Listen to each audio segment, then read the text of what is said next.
My childhood home was always a sanctuary, a place where the walls whispered stories of my mother's laughter and the quiet strength of my father.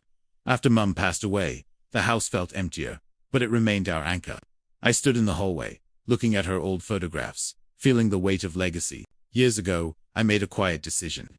To protect my father's future, I legally purchased the house from him, ensuring he would always have a home. Dad didn't care about the paperwork. He just wanted to sit by his favorite window, watching the birds, content in the peace we had built together. Then came Brenda. She entered our lives like a sudden thunderstorm, full of loud laughter and bright, clashing colors that didn't belong in our quiet world. She married my father within months. Soon, the house began to change. My mother's heirlooms were packed away into dark boxes, replaced by modern, soulless trinkets. The scent of rose potpourri that Mum loved was replaced by a sharp, synthetic lavender. The house I knew was slowly being erased before my eyes. I stayed in my old room, watching from the doorway.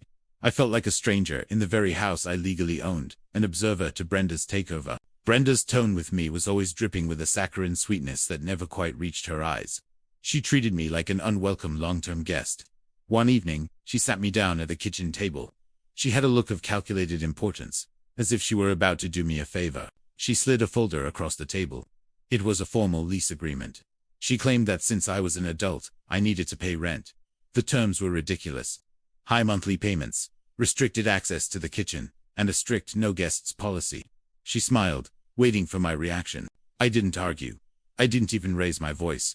I simply took the document to my room, feeling a strange sense of clarity wash over me. In the quiet of my room, I pulled up the digital records on my phone.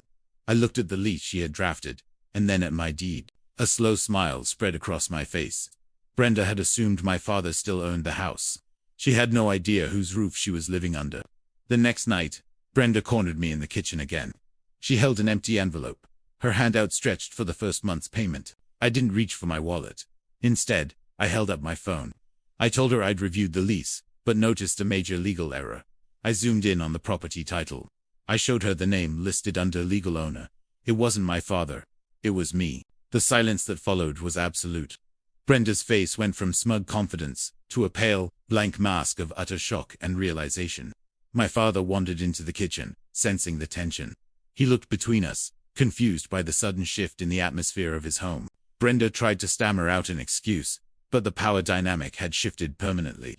I told her that, technically, she was the guest. The confrontation was short but decisive. I informed her that the redecorating was over, and the original house would be restored immediately. Brenda realized her attempt to extort me had stripped away her leverage. Within the week, she began packing her things, unable to handle the truth. I watched her leave, carrying the same jarring energy out the front door that she had brought in months before. The house slowly returned to itself. I brought Mom's photos back to the hallway, and the scent of rose potpourri filled the air once again. Dad and I sat on the porch that evening. For the first time in a long time, we talked about the future without any shadows hanging over us. Ownership isn't just about a piece of paper. It's about who protects the heart of a home.